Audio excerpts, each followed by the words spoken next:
शेती तोट्याची आहे हा समज खोटा ठरवत रत्नागिरी जिल्ह्यातील चिपळूण तालुक्यातील भिले गावचे धनंजय केतकर यांनी आपल्या मेहनत, आधुनिक तंत्रज्ञान आणि सेंद्रिय शेतीच्या बळावर यशाची नवी गाथा घडवली आहे।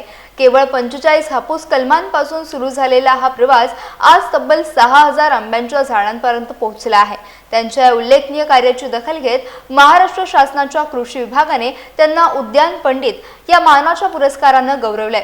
सन 1973 मध्ये सुरू झालेल्या बागेचे आज 120 एकरात विस्तार झाले असून 3500 आंब्याची झाडे व्यावसायिक उत्पादन देत आहेत। याशिवाय काजू, भात आणि कडधान्यांची शेती देखील केली जाते। गांडूळ खत, शेणखत, जीवामृत आणि गोकृपामृताच्या साह्याने सेंद्रिय पद्धतीने शेती करत त्यांनी दर्जेदार उत्पादन घेतले आहे। दलालांना टाळून थेट ग्राहकांपर्यंत आंब्याची विक्री करण्याची त्यांची पद्धत देखील यशस्वी ठरली।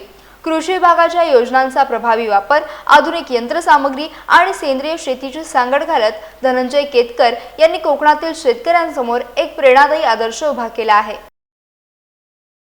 नमस्कार, मी धनंजय श्रीकृष्ण केतकर, मुक्काम पोस्ट भिले, तालुका चिपळूण, जिल्हा रत्नागिरी।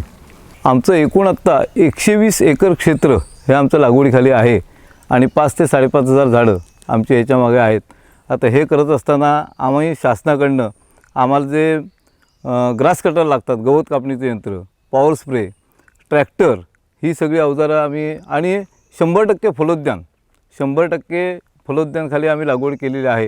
ह्याचा लाभ आम्ही शासनाकडनं घेतलेला आहे आणि इथलं आमचं कृषी खातं आणि ही सगळी मंडळी वेळोवेळी शेतकऱ्यांना मार्गदर्शन देऊन हे सगळं सांगत असतात। ह्या अशा योजना आलेल्या आहेत, ह्याचा असा फायदा आहे।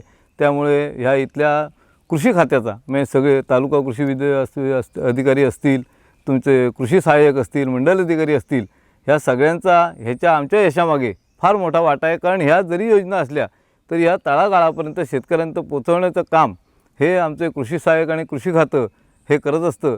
आज मला जो हा सन्मान मिळाला आहे ह्याचे सुद्धा मानकरी खऱ्या अर्थाने हे आमचे कृषी अधिकारी किंवा कृषी सहाय्यक, हे कृषी खातं सगळं आहे, ह्यांचा सुद्धा फार मोलाचा वाटा आहे।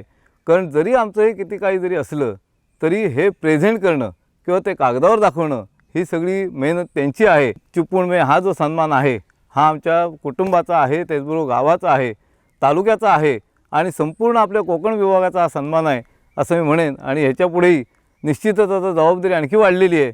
त्यामुळे नवीन काय जे तंत्रज्ञान येईल किंवा नवीन हे करून आणि ह्याचा वापर मी करेनच, पण अधिक जास्तीत जास्त लोकांना, जास्तीत जास्त शेतकऱ्यांपर्यंत कसं पोहोचवता येईल आणि आमचा शेतकरी समृद्ध कसं होईल ह्याच्याकडेच आमचा जास्ती फोकस असेल। आणि हे गोकृपामृत आहे, ह्याच्यामध्ये 2 किलो सेंद्रिय गूळ, 2 लिटर देशी गाईचं ताक आणि 1 लिटर कल्चर असं हे 200 लिटर पाण्यामध्ये हे करून हे 7 दिवस घड्याळाच्या काट्या त्या दिशेने ढवळायचं आणि 7 दिवसांनी हे तयार होतं। आणि तयार झाल्यानंतर हे भाजीपाला असेल त्याला घालायचं किंवा कलमं असतील त्यांना घालायचं। ह्याच्यामुळे उपयोग काय होतो, ह्याच्यामध्ये बॅक्टेरिया आहेत सगळे आणि सेंद्रिय गाईचं ताक असल्यामुळे त्याच्यात बुरशीजन्य आजारावर ते फार उपयोगी पडतं। ह्याच्यामुळे जमीन तुमची भुसभुशीत होते आणि जमिनीत बॅक्टेरियांचं प्रमाण वाढतं, जीवाणूंची संख्या वाढते। त्यामुळे ह्याला चांगल्या प्रकारे उपयोग होतो। म्हणजे जे आपण अन्य खाद्य झाडाला किंवा कुठल्याही झाडाला देतो ते झाडापर्यंत पोचवण्याचं काम ह्याच्यामुळे होतं। आणि स्पेशली ताक आणि गूळ असल्यामुळे बुरशीजन्य आजार बाजूला होतात आणि गुळामुळे कॅल्शियम मिळतो आणि जमिनीचा पोत सुधारतो, जमिनीचा कर्ब वाढतो, जमीन उत्तम होते, जमीन उत्तम भुसभुशीत होते। आता हे आम्ही यंदापासून सुरू केलं आहे। गेल्या वर्षीपर्यंत आम्ही जीवामृत घातलेलंच आहे, त्याचाही रिझल्ट चांगला आहे। आता ह्या गोकृपामृतचा पण रिझल्ट कसा येतो आहे, पण चांगलाच येणार, कारण मी थोडंसं गेल्या वर्षी वापरलं होतं, पण यंदा मोठ्या प्रमाणात याचा वापर करणार आहे। आणि हे पूर्णपणे सेंद्रिय आहे, याला कुठलंही रासायनिक ह्याच्यामध्ये काय नाही आणि याचा निश्चितच चांगला फायदा हा शेतकऱ्यांना होऊ शकतो।